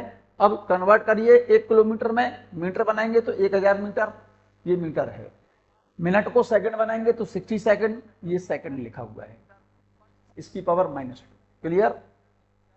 जरा वैल्यू सब्स्टिट्यूट तो कर दिया आपने, अब इसको सॉल्व कर लो। ये तो 45, ये 1000, यहाँ पर 60 सेकंड से सेकंड कैंसिल हो गया, 60 की पावर -2 है तो इस 60 को नीचे लिख दोगे तो ये पावर हो जाएगी प्लस, और 60 की पावर 2 हो जाएगी तो 60 × 62, और इस वैल्यू को सॉल्व करोगे तो वैल्यू आ जाएगी आपकी 12.5। इसलिए आपका आंसर आ गया क्या बेटा, acceleration of the body is 12.5 metre पर सेकंड स्क्वायर। क्लियर। एक क्वेश्चन और किया था आपने, ये वाला चेक कर लो, मैंने सॉल्व करके भी दिखाया था। What will be the value of a force of 100 newton in a system having metre, kilogram and minute. मतलब फर्स्ट सिस्टम में फोर्स को कितना गिवन है, 100 न्यूटन दिया हुआ है। न्यूटन का मतलब हो गया, इसकी फंडामेंटल यूनिट में कन्वर्ट करेंगे इसे हम तो किलोग्राम मीटर पर सेकंड स्क्वायर। न्यूटन को हम लिख सकते हैं किलोग्राम मीटर पर सेकंड स्क्वायर। अब हम सेकंड सिस्टम में डिस्टेंस को मीटर में ही नापना चाहते हो, मास को किलोग्राम में नापना चाहते हो, लेकिन टाइम को फर्स्ट सिस्टम में सेकंड में लिया था, सेकंड सिस्टम में मिनट में लेना चाहता है। तो 100 न्यूटन में कितने किलोग्राम मीटर पर मिनट स्क्वायर होंगे ये फाइंड करवा रहा है, और ये मैंने कल सॉल्व करके भी दिखा दिया था। मैं यहाँ पर फिर से आपको इसको सॉल्व करके दिखाता हूँ।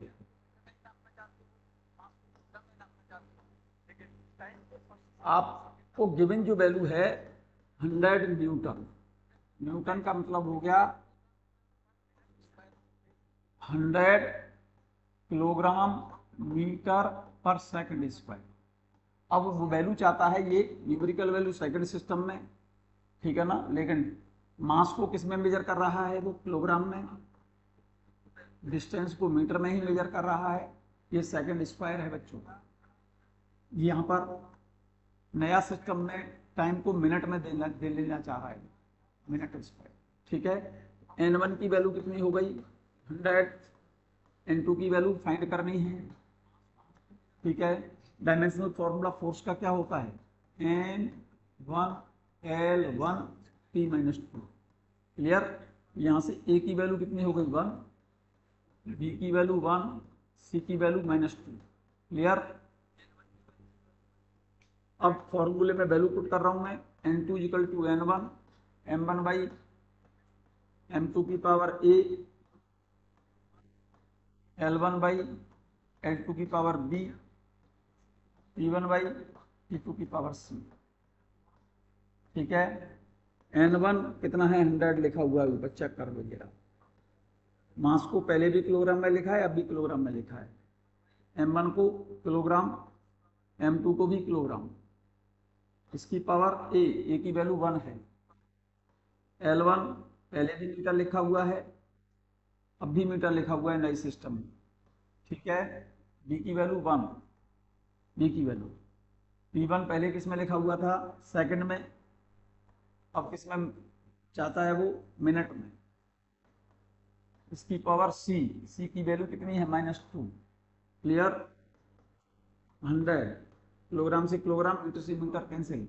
ये क्या बचा यहाँ पर, ऊपर लिखा हुआ है सेकंड, नीचे लिखा हुआ है मिनट, इसको लिख दो 60 सेकंड। इसकी पावर -2, सेकंड से सेकंड कैंसिल, तो ये रिजल्ट कितना आ गया 100। सेकंड को जब 60 को जब ऊपर ले जाओगे ना तो ये पावर हो जाएगी प्लस, तो 60 की पावर 2। 60 की पावर 2 का मतलब हो गया 100 × 60 × 60, 60 × 60 3600। ये रिजल्ट आ गया 3.6 × 10 की पावर 5, 10 की पावर 5। क्लियर। अब आपका रिजल्ट क्या आया, आपका रिजल्ट अल्टीमेटली ये आया N1 आपका फोर्स पहले कितना गिवन था 100 न्यूटन, और ये कन्वर्ट होकर के किस में कन्वर्ट हो गया 3.6 × 10 की पावर 5, 3.6 10 की पावर 5 यूनिट बन गई क्या इसकी, किलोग्राम मीटर पर मिनट स्क्वायर, मिनट में चाहता है ना। ये रिक्वायर्ड रिजल्ट है आपका, कल भी बता दिया था मैंने, सॉल्व कर लिया होगा आपने। ठीक है। इसके नेक्स्ट क्वेश्चन मैंने बता दिया था बच्चों, देखो जरा ये, if the unit of force energy and velocity are 10 newton 100 joule and 5 metre per second. क्या बेटा, फोर्स दे रखा है 10 न्यूटन, एनर्जी दे रखी है 100 जूल, और स्पीड दे रखी है 5 मीटर पर सेकेंड रेस्पेक्टिवली। तो क्या फाइंड करवा रहा है बच्चों वो, then obtain the unit of length mass and time. Length mass और टाइम की यूनिट चाहता है।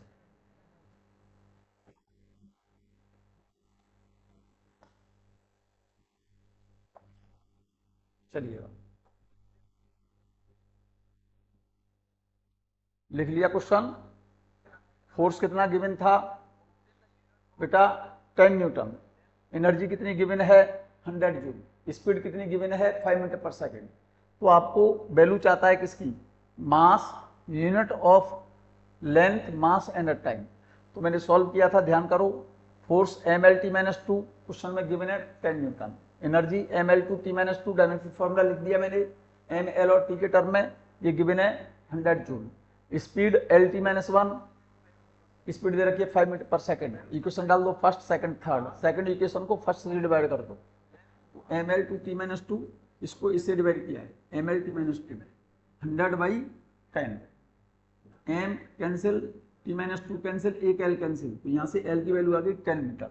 L की वैल्यू यहाँ से हटाकर थर्ड इक्वेशन में सब्स्टिट्यूट कर दो, तो ये चेक करो, थर्ड इक्वेशन ये रही LT-1, इसको लिख सकता हूँ L/T = 5, तो T = L/5, ठीक है ना, L/5। तो ये रिजल्ट आ गया आपका यहाँ से।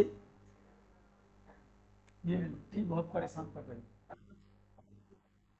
हाँ भाई, ये ठीक है, ये समझ में आ रहा है भाई। L की वैल्यू कितनी है, LT-1 स्पीड दे रखी थी 5, और L की वैल्यू निकाल रखी है आपने L/T = 5, तो T = क्या आ जाएगा L/5, और L की वैल्यू 10 क्वेश्चन में निकल के आई हो, तो टाइम की वैल्यू आ गई 2 सेकंड। ये रहा रिजल्ट, ठीक है ना। अब T की वैल्यू 2 है और L की वैल्यू 10 थी, ये रही। इसको इक्वेशन नंबर फर्स्ट में डाल दो, ये इक्वेशन फर्स्ट है। इक्वेशन फर्स्ट में जब वैल्यू सब्स्टिट्यूट करोगे, ये इक्वेशन फर्स्ट है, ये देखो यहाँ पर लिख रहा हूँ M L T minus two equal to कितना लिखा है 10।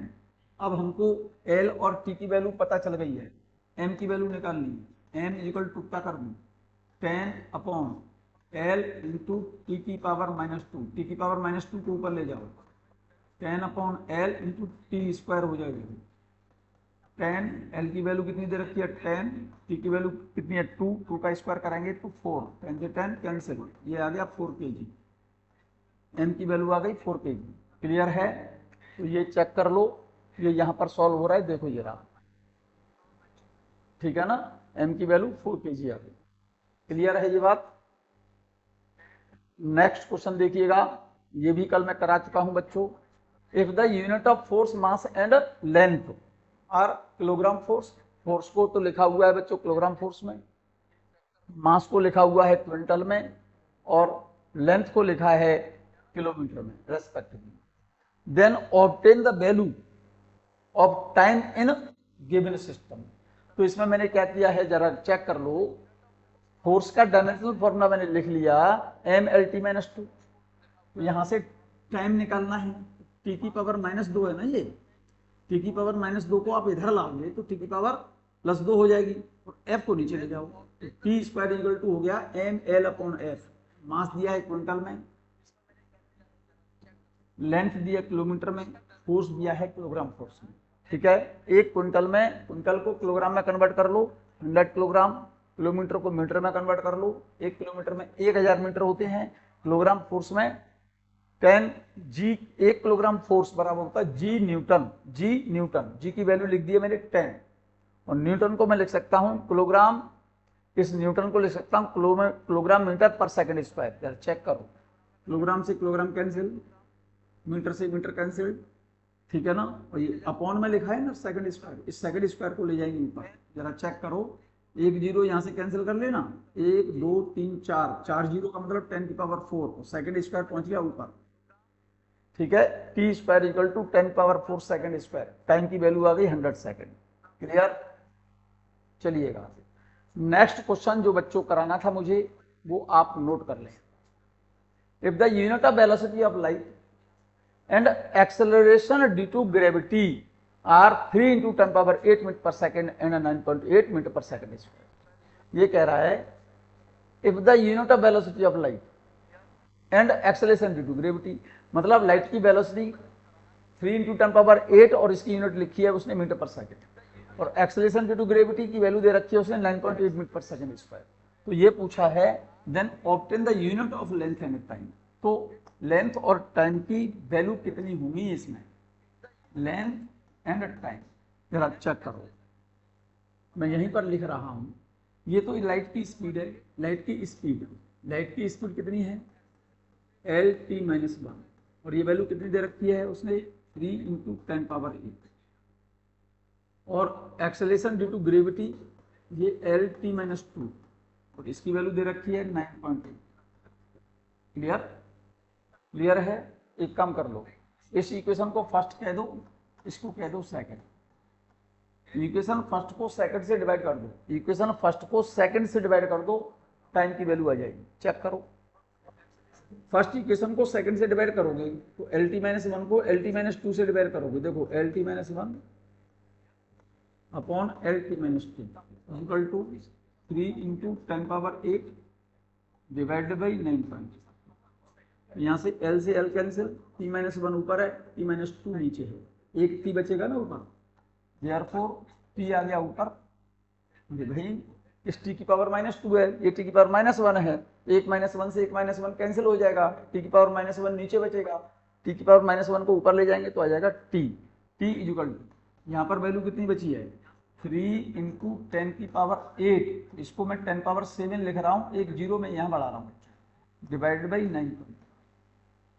30 को 9.8 से डिवाइड करोगे तो t की वैल्यू आ जाएगी बच्चों 3.15 इंटू 10 की पावर 7 सेकेंड, और ये जो टाइम होता है ना ये 1 ईयर के बराबर होता है, 1 ईयर 1 साल के बराबर होता है। 1 साल में इतने सेकंड होते हैं। ये बात अगर आप लर्न रख सको तो बात ले, ये रट लो, याद कर लो। ये 1 ईयर इक्वल टू होता है 1 ईयर इक्वल टू होता है 365 डेज। और 365 डेज को 365 इंटू 365 को 24 से मल्टीप्लाई करोगे तो ये आवर्स में कन्वर्ट हो जाएगा। भाई एक दिन में 24 घंटे होते हैं, तो 365 दिन में कितने घंटे होंगे? 24 का मल्टीप्लाई कर दो, इसको मिनट बना लो। 365 इंटू 24 इंटू 60 मिनट बन गया, और इसको 60 से मल्टीप्लाई और कर दोगे तो ये बन जाएगा सेकंड। और इन सब का मल्टीप्लाई कर देना आप, ये वैल्यू आएगी 3.15 इंटू 10 की power 7 second. That is 1 year equal to 3.15 into 10 power 7 second. ठीक है, तो टाइम तो आ गया बच्चों 3.15 10 पावर 7 सेकंड, और इसको ईयर में कन्वर्ट करोगे तो ये 1 ईयर के बराबर होगा। ठीक है, इस टी की वैल्यू फर्स्ट इक्वेशन में डाल दो, एल निकल आएगा। कर लिया नोट? इस टी की वैल्यू मैं यहां से टी की वैल्यू हटा रहा हूं और इस जगह पर लगा रहा हूं, यहां पर लिख दूं, इस जगह पर नोट कर लें तो L T minus 1 equal to 3 into 10 power 8 लिखा हुआ है। टी को नीचे ले लूंगा, L upon T equal to क्या होगा 3 इंटू 10 पावर 8। टी की वैल्यू सब्स्टिट्यूट करूंगा तो टी को वैल्यू इधर ले लो, एल की वैल्यू आ जाएगी 3 इंटू 10 पावर 8 इंटू टी। ठीक है, टी की वैल्यू सब्स्टिट्यूट कर रहा हूं मैं, 3 इंटू 10 पावर 8, टी की वैल्यू कितनी है 3.15 इंटू 10 पावर 7 मल्टीप्लाई कर दीजिएगा। टी की वैल्यू कितनी आ गई, एल की वैल्यू, टी की वैल्यू नहीं, एल की वैल्यू आ गई, मल्टीप्लाई कर देंगे, इसका इससे मल्टीप्लाई करेंगे तो 9.46 होता है ये 10 की पावर 15 मीटर। ये 9.45 इंटू 10 पावर 15 मीटर, मेरे ख्याल से ये 1 लाइट ईयर के बराबर है। इसके बराबर है क्योंकि 1 लाइट ईयर इक्वल टू होता है 9.46 इंटू 10 पावर 15 मीटर। तो नियर अबाउट ये वैल्यू जो है 1 लाइट ईयर के बराबर है। 1 light year means distance travel by light in 1 year. Light के द्वारा एक साल के अंदर जो डिस्टेंस चली जाती है, जो दूरी चली जाती है, उसको 1 लाइट ईयर कहा जाता है। और लाइट एक साल के अंदर इतनी दूरी चलती है, इतनी डिस्टेंस चलती है, इसी वजह से इस डिस्टेंस को बोला जाता है 1 लाइट ईयर। क्लियर? बता दूं इसे। नेक्स्ट क्वेश्चन नोट करें बच्चों, नेक्स्ट क्वेश्चन नोट करें। ये तो समझ आ गया होगा, ये क्वेश्चन सॉल्व कर दिया मैंने। आप लेना चाहें तो इसका स्क्रीनशॉट ले लिया, चलिएगा, ये मैंने सॉल्व कर दिया। क्लियर है? एक छोटा सा क्वेश्चन और देखें, बहुत इंटरेस्टिंग और कई बार क्वेश्चन ये आपके कॉम्पिटिटिव एग्जाम में आ चुका है। नोट कर लो इसे नोट कर लीजिए। बहुत अच्छा क्वेश्चन है, बहुत इंपॉर्टेंट क्वेश्चन है, वेरी इंपॉर्टेंट क्वेश्चन। ठीक है ना?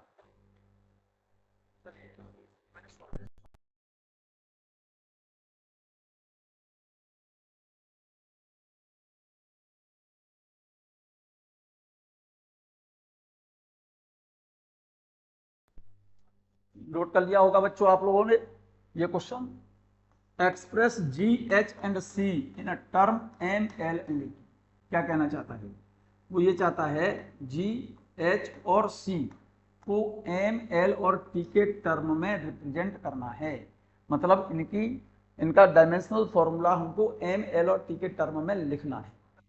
अब now express M L and T in a term G H and सी।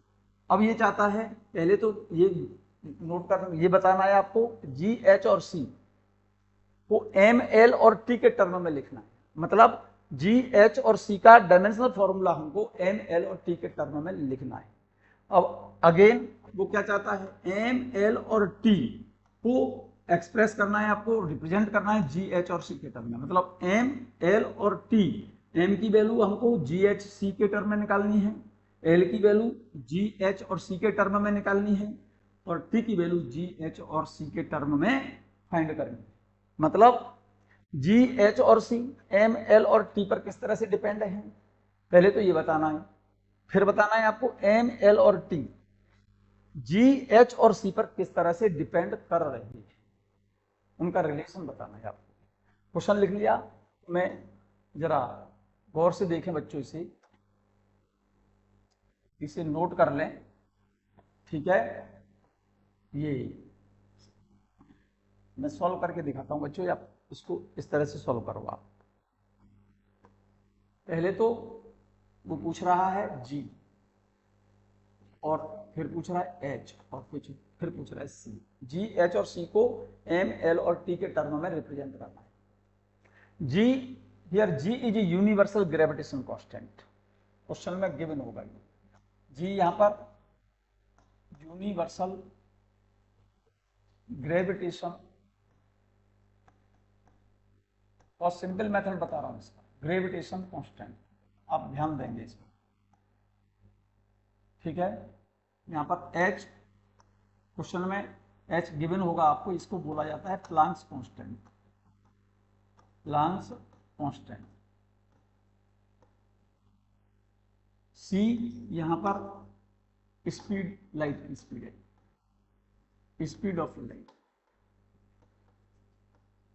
ठीक है। तो हमको जी एच और सी के डायमेंशनल फॉर्मूले लिखने हैं एम एल और टी के टर्म में। तो पहले मैं जी की बात कर रहा हूं, इस जी के लिए बात कर रहा हूं। तो आपने ग्रेविटेशन, यूनिवर्सल ग्रेविटेशन एक चैप्टर पढ़ा होगा, उसमें एक formula Newton's law of gravitation, G m1 m2 upon R square, ये रिलेशन पढ़ा होगा। तो मुझे जी को रिप्रेजेंट करना है, फिर इसका फॉर्मूला लिखिए, जी को तो यहीं रखो, आर स्क्वायर को इधर ले आइए, m1 m2 को इसके नीचे लिखो, m1 क्लियर। अब इसका डायमेंशनल फॉर्मूला बनाइए आप यहाँ पर, एफ का dimensional formula M L T minus two, R distance है दो पार्टिकल के बीच की सेपरेशन, आर यहाँ पर दो मास बॉडी है ना m1 m2, उनके बीच की दूरी है, और इसका स्क्वायर हो रहा है, तो ये L2 है। m1 एक बॉडी का मास है, तो मास डायमेंशन तो m हो गई, डायमेंशनल फॉर्मूला तो इसका m, एक m से m कैंसिल, तो इसका डायमेंशनल फॉर्मूला हो गया m-1 L3 P माइनस 2, यहाँ तक चेक करो, क्लियर। ये वैल्यू यहाँ पर लिख दो, m-1 L3 P माइनस 2, इसको इक्वेशन नंबर डाल दो फर्स्ट, क्लियर। जी आ गया बच्चों। अब मैं बात कर रहा हूं एच की, किसकी बात कर रहा हूं, एच की। बस इसको मैंने रिमूव कर दिया है, अब मैं बात कर रहा हूं एच की। एच यहां पर प्लांक्स कांस्टेंट है, ठीक है ना। तो एक रिलेशन हम जानते हैं, आप सब लोग जानते होंगे, एनर्जी ऑफ लाइट फोटोन, ये मैंने पढ़ाया हुआ है, energy of light photon, light photon, energy के लिए फॉर्मूला पढ़ा था आपने एच न्यू, ठीक है। यहां पर ई एनर्जी है लाइट फोटोन की, एच यहां पर प्लांक्स कांस्टेंट है, न्यू लाइट की फ्रीक्वेंसी है। तो एच का डायमेंशनल फॉर्मूला क्या निकल आया बच्चों, पहले फॉर्मूला लिखिए इसका, एनर्जी अपॉन फ्रीक्वेंसी, ये तो एनर्जी है बच्चों, और एनर्जी का डायमेंशनल फॉर्मूला आप जानते हो, ये क्या है, फ्रीक्वेंसी। एच का डायमेंशनल फॉर्मूला निकल आएगा एनर्जी का ml2 t माइनस टू, और फ्रीक्वेंसी का होता है बच्चों t माइनस 1, क्लियर। तो इसका डायमेंशनल फॉर्मूला h का क्या निकल आया यहाँ से, ml2, यहाँ पर t माइनस 2 है, यहाँ t माइनस 1 है, तो ऊपर t माइनस 1 बचेगा ना। h का डायमेंशनल फॉर्मूला यहाँ से उठाइए, यहाँ से उठाइए, यहाँ पर लिख दो, h का डायमेंशनल फॉर्मूला क्या निकल आया, ml2 t माइनस 1, क्लियर। इसको नंबर डाल दो 7। अब c यहाँ पर लाइट की स्पीड है बच्चों, ये रहा, तो स्पीड किसी की भी हो, स्पीड का डायमेंशनल फॉर्मूला तो हम जानते हैं एल टी माइनस 1, तो इसको हम एम एल टी के टर्म में रिप्रेजेंट करना था, तो इसको मैंने m0 लिख लिया, L1 टी माइनस, इसको नंबर डाल दो, इक्वेशन नंबर था। तो जी एच और सी की वैल्यू तो एम एल और टी के टर्म में हमने लिख दी, ठीक है। ये आंसर तो आपका जी एच और सी को रिप्रेजेंट कर दिया आपने एम एल और टी के टर्म में, ये तो पहले वाले सेक्शन का रिजल्ट आ गया। अब दूसरा पूछ रहा है वो कि एम एल और टी को जी एच और सी के टर्म में रिप्रेजेंट करना है, तो मैं यहां से ये सब कर रहा हूं, ठीक है ना। अब उसको कैसे फाइंड किया जाएगा ये देखिए जरा ध्यान से। बहुत सिंपल मेथड बताऊं, सिंपल मेथड बता दूं, यस, मेरे साथ साथ नोट कर लें, जरा गौर से देखिए फॉर्मूले को। हमें एम एल और टी की वैल्यू निकालनी है। पहले ये देखो कि हमें करना क्या है, एम को रिप्रेजेंट करना है, एल को रिप्रेजेंट करना है और टी को रिप्रेजेंट करना है किसके टर्म में, जी एच और सी के टर्म में। एम एल और टी की वैल्यू मुझे जी एच और सी के टर्म में फाइंड करनी है, तो इक्वेशन ये रखी है। तो एक काम करो किसी भी तरह से, देखो इक्वेशन फर्स्ट और इक्वेशन सेकंड, फर्स्ट इक्वेशन को और सेकंड इक्वेशन को मल्टीप्लाई कर दो। अगर फर्स्ट और सेकंड इक्वेशन को मल्टीप्लाई कर देती हो ना, तो यहां से m एलिमिनेट हो जाएगा। भाई फर्स्ट इक्वेशन को और सेकंड इक्वेशन को अगर मल्टीप्लाई कर देती हो तो m एलिमिनेट हो जाएगा, तो यहां से l और t बचेंगे, तो दो टर्म बचेंगे l और t, और इस इक्वेशन में भी दो ही टर्म है l और t, ठीक है ना। तो पहले एक काम करो, equation first multiplied by equation second लिख लोगे ना, तो मैं मल्टीप्लाई कर रहा हूं डायरेक्ट, इसका मल्टीप्लाई इससे कर रहा हूं, m यहां पर एलिमिनेट हो गया। मल्टीप्लाई करने का तरीका समझ गए होंगे बात। भाई फर्स्ट इक्वेशन को मैं सेकंड से मल्टीप्लाई करूंगा तो ये m -1 है, ये m है तो m 0 हो जाएगी। इसका मल्टीप्लाई इससे करूंगा तो ये आ जाएगा L5, और इसका मल्टीप्लाई इससे करूंगा तो ये आ जाएगा t-3। क्लियर, ठीक है। इजिकल टू क्या आ जाएगा, g into H, is equal to क्या आ जाएगा, g into H, g into H आ जाएगा, g इंटू एच। क्लियर है। अब एक काम करो, थर्ड इक्वेशन का, अब थर्ड इक्वेशन ये है और ये कौन सी इक्वेशन डाल दो, इसको डाल दो फोर्थ इक्वेशन। अब जरा ध्यान से देखो थर्ड और फोर्थ को, अब इसमें भी एल और टी है और इसमें भी एल और टी है। अब इसमें से किसी एक टर्म को एलिमिनेट करना है मुझे, या तो एल को एलिमिनेट कर लो या टी को एलिमिनेट कर लो। तो टी को एलिमिनेट अगर करना है तो इस थर्ड इक्वेशन का क्यूब कर दो, थर्ड इक्वेशन का इस इक्वेशन का क्यूब मार दो दोनों तरफ। तो इसका क्यूब करेंगे तो क्या आएगा, L3, और इसका क्यूब करेंगे तो t-3 इजुकल टू इधर आ जाएगा C3।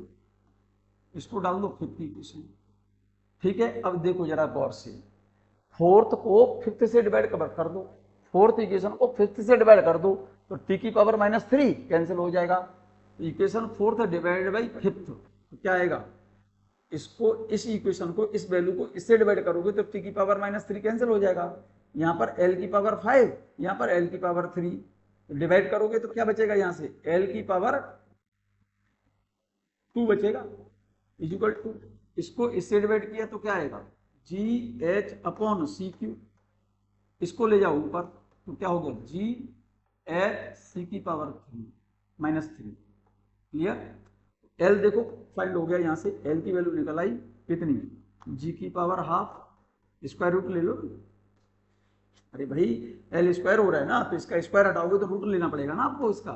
तो जी की पावर हाफ, एच की पावर हाफ और सी की पावर -3/2, ये एल की वैल्यू आ गई बच्चों, ध्यान से देखो, ये एल की वैल्यू आ गई। क्लियर है। इस इक्वेशन को डाल दो आप 6th नंबर। क्लियर। अब एक काम करो, एल की वैल्यू 6th इक्वेशन से ये वाली आप थर्ड इक्वेशन में डाल दो, एल की वैल्यू यहां से हटाओ और इस जगह पर लिख दो तो टी फाइंड हो जाएगा आपका। एल की वैल्यू मैं थर्ड इक्वेशन में डाल रहा हूं, देखो जरा, L-1 इक्वल टू सी है ना, थर्ड इक्वेशन में देखो L-1 इक्वल टू सी है ना, ये रहा। एल की वैल्यू मैं यहां लिख रहा हूं, तो एक काम कर लो ना, पहले एल की वैल्यू लिख रहा हूं मैं, तो टी की पावर -1, तो इसको मैं लिख सकता हूं L/T equal to C. Clear. तो T इक्वल टू क्या आ जाएगा, L/C, ठीक है ना, T equal to L/C। L की वैल्यू सब्स्टिट्यूट कर रहा हूं मैं, L की वैल्यू कितनी है, G की पावर हाफ, H की पावर हाफ, C की पावर -3/2 अपॉन C। चेक करो, देखो यहाँ पर एल की जगह पर, भाई इक्वेशन तो थर्ड वाली ये थी, L T minus one equal to C, ये रहा L T minus one equal to C. तो इसमें मैंने क्या किया, टी माइनस वन को नीचे ले लिया तो प्लस हो जाएगा ये सी, ठीक है ना। टी को तो मैंने इधर ले आया, सी को यहाँ ले आया, तो T equal to L upon C, ठीक है। अब यहाँ पर मैं एल की वैल्यू यहाँ से हटाकर इस जगह पर रख रहा हूँ। एल की जगह पर देखो मैंने क्या रखा, जी की पावर हाफ, एच की पावर हाफ, सी की पावर माइनस 3/2, ये रहा। जी की पावर 1/2, एच की पावर 1/2, सी की पावर माइनस 3/2, यहाँ पर लिख दिया मैंने एल की जगह पर। जी की पावर हाफ, एच की पावर हाफ, सी की पावर माइनस 3/2 और ये सी, ये नीचे से सी को ऊपर ले जाओगे तो टी की वैल्यू निकल आई, देखो ये जी की पावर हाफ, एच की पावर हाफ, और इसको जब ऊपर ले जाओगे तो इसमें से ये सी माइनस में हो जाएगा ना, ऊपर जाकर के सी माइनस वन हो जाएगा, और सी की पावर माइनस 3/2, ये रही सी की पावर माइनस 3/2, और इस सी को ऊपर ले जाओगे मल्टीप्लाई में तो सी की पावर माइनस वन, और मल्टीप्लाई में क्या होता है, पावर ऐड होती है, जी की पावर हाफ, एच की पावर हाफ, इन दोनों पावर को ऐड करो, सी की पावर माइनस 3/2 और सी की पावर माइनस वन, तो ये कितना हो गया, सी की पावर माइनस 5/2, ये वैल्यू आ गई टी की, क्लियर है। ये टी आ गया, ये एल आ गया। अब क्या बचा तुम्हारा, एम, एम और निकालना है मुझे, एल और टी तो आ गया, अब एम निकालना है। तो अब एक काम करो, एम को निकालने के लिए एल और टी को इस सेकंड इक्वेशन में सब्स्टिट्यूट करो। सेकंड इक्वेशन दिख रही है तो एम निकल आएगा डायरेक्ट यहां से, एम को यहां रखो, L2 नीचे ले जाओ, अरे एम को तो यहां रखो, L2 को इधर लाओ यहां पर इसके नीचे, और t माइनस वन को नीचे ले आओ, तो यहां से m आ जाएगा। देखो मैं यहां लिख दूं, इस इक्वेशन को मैं यहां पर लिख रहा हूं, m को तो यही रखा मैंने, इक्वल टू L2 को नीचे ला रहा हूं, h upon L2, t minus one को नीचे लाऊंगा, इसके नीचे t माइनस वन लिखूंगा, तो t माइनस वन को जब ऊपर ले जाऊंगा ना तो t प्लस वन हो जाएगा, क्लियर। अब यहाँ पर l और t की वैल्यू लिख दो, l की वैल्यू तो ये लिख दो और t की वैल्यू ये लिख दो, तो यहाँ पर चेक करो, h upon L square, L की वैल्यू लिखनी है मुझे यहाँ से, और इसका करना है स्क्वायर, तो इसका स्क्वायर करेंगे तो नीचे जो हाफ हाफ लिखा है ना, दो दो लिखा है, हटा दो, तो यहाँ पर क्या आ जाएगा, जी स्क्वायर करना है ना, जी की पावर हाफ का स्क्वायर करेंगे तो जी हो जाएगा, एच की पावर हाफ का स्क्वायर करेंगे तो एच हो जाएगा, इसका स्क्वायर करेंगे तो सी की पावर माइनस 3, ये तो एल स्क्वायर की वैल्यू आ गई।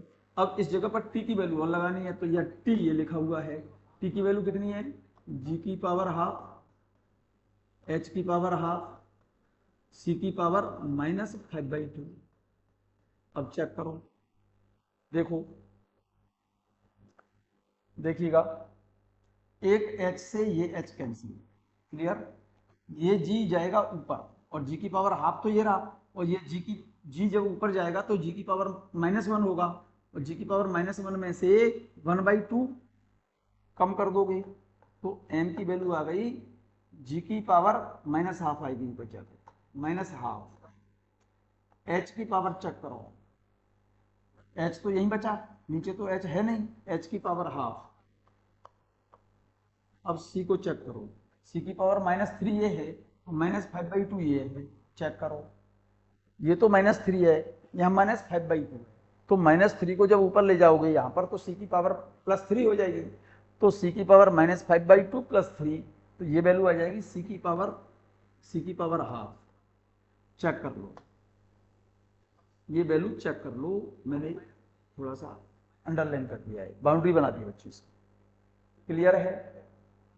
यहाँ तक नोट कर लिया बच्चों, सब ने कर लिया होगा, सभी ने नोट कर लिया, नहीं किया तो स्क्रीनशॉट ले लें।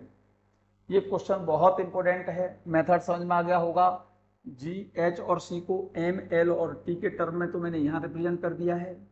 अब मुझे एम, एल और टी की वैल्यू निकालनी थी, तो काम किया मैंने, क्या, फर्स्ट और सेकंड का मल्टीप्लाई किया इक्वेशन का, तो एम कैंसिल, एल की पावर 5 हो गया, यहाँ से टी की पावर -3 हो गया, दोनों का मल्टीप्लाई किया है तो जी इंटू एच, ठीक है।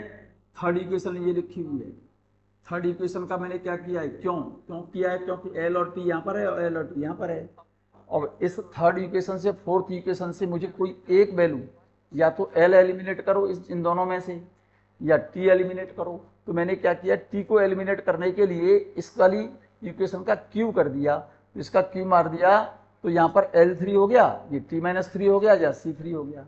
अब फोर्थ इक्वेशन को फिफ्थ से डिवाइड कर दिया, तो T-3 कैंसिल हो गया, 5 पावर L की ऊपर है, 3 पावर नीचे हैं, तो इसको इससे डिवाइड करोगे तो ये तो कैंसिल ही हो गया, ये 3 पावर इसमें से कम कर दो तो L की पावर 2, और इसको डिवाइड मारा है मैंने GH/CQ, CQ, ठीक है, CQ को ऊपर ले जाओ तो GHC की पावर -3, ठीक है ना।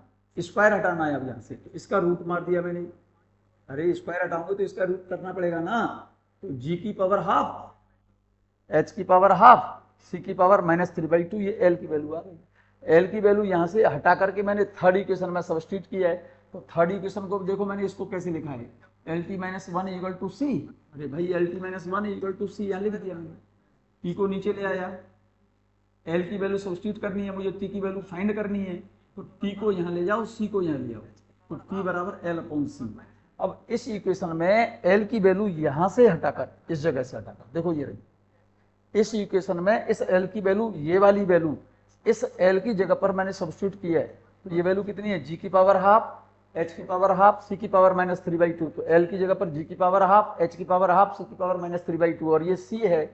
अब इस C को ऊपर ले जाओ, इस C को जब ऊपर ले जाओगे तो देखो G की पावर हाफ, H की पावर हाफ, C की पावर -3/2 है, और ये C ऊपर पहुंचेगा तो C की पावर -1, ये -3/2 है, ये -1, मल्टीप्लाई में पावर ऐड कर दो, -3/2 को -1 में ऐड करोगे तो -5/2, ये T की वैल्यू आ गई। L की वैल्यू तो ये है, T की वैल्यू ये है। L और T इन दोनों को हटाओ, और इन दोनों की वैल्यू, L और T की वैल्यू इक्वेशन नंबर सेकंड में डाल दो, तो M निकल आएगा।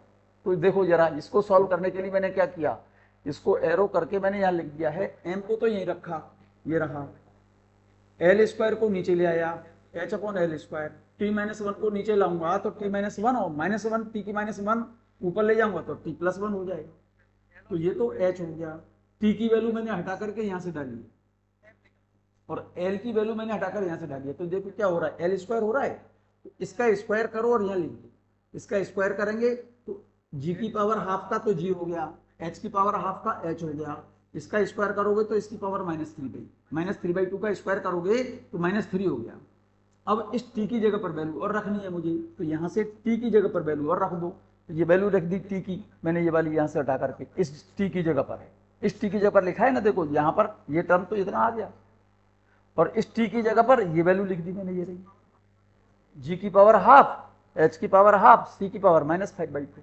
अब इसे सॉल्व कर लो, H से H कैंसिल हो गया, अब इस G को ऊपर ले जाओ, G की पावर -1, ठीक है, H की पावर +1/2, C की पावर -5/2 ऊपर है, C की पावर -3 नीचे है, तो -3 को जब ऊपर ले जाओगे तो C की पावर -5/2 + 3, और -5/2 + 3 ये वैल्यू आ गई C की पावर हाफ।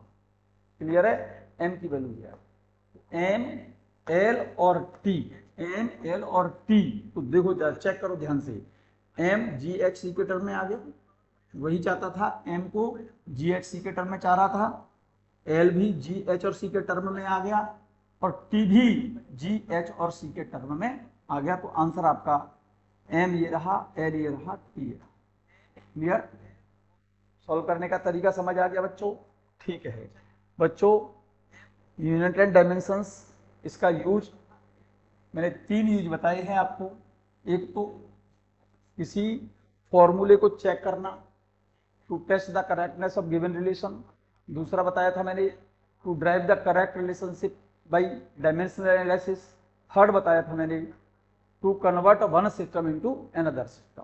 क्लियर है? यहां तक बच्चों आप यूनिट एंड डायमेंशनल एनालिसिस वाला टॉपिक आपका कंप्लीट होता है। यहाँ तक आपका यूनिट एंड डायमेंशनल एनालिसिस वाला टॉपिक आपका कंप्लीट होता है। और जो मैंने अभी सॉल्व कराया था, अगर आप चाहते हैं तो उसका स्क्रीनशॉट ले लें, मैंने सॉल्यूशन यहाँ पर डाल दिया, आप स्क्रीनशॉट ले लें। देखो पहला टर्म मैंने एल ही निकाला था, दूसरा टर्म मैंने टी निकाला है, स्क्रीनशॉट ले लिया और थर्ड टर्म मैंने m निकाला था, चेक कर लो वैल्यू वही है। ठीक है, स्क्रीनशॉट ले लिया, नहीं लिया तो फिर से ले लो, ये लो। चलिए यहां तक ले लिया, यस हो गया, ये ले। ठीक है, यहां तक बच्चों आपका यूनिट एंड डायमेंशनल एनालिसिस वाला चैप्टर कंप्लीट होता है। इसको पढ़ें बार बार, एक दो बार रिवाइज कर लें, ठीक है ना। और संडे को बच्चों आपका टेस्ट है, संडे नहीं सैटरडे, सॉरी सैटरडे को बच्चों टेस्ट है आपका डायमेंशनल एनालिसिस का, जिसका पेपर आपको डाल दिया जाएगा। ठीक है कि नहीं, आप उसको टेस्ट दें और फिर सबमिट कर दें। जो टाइम लिमिट आपको दी जाएगी वो आपके लिए मैसेज में डाल दिया जाएगा। ठीक है, ओके बच्चों, पढ़ते रहें, ठीक है कि नहीं।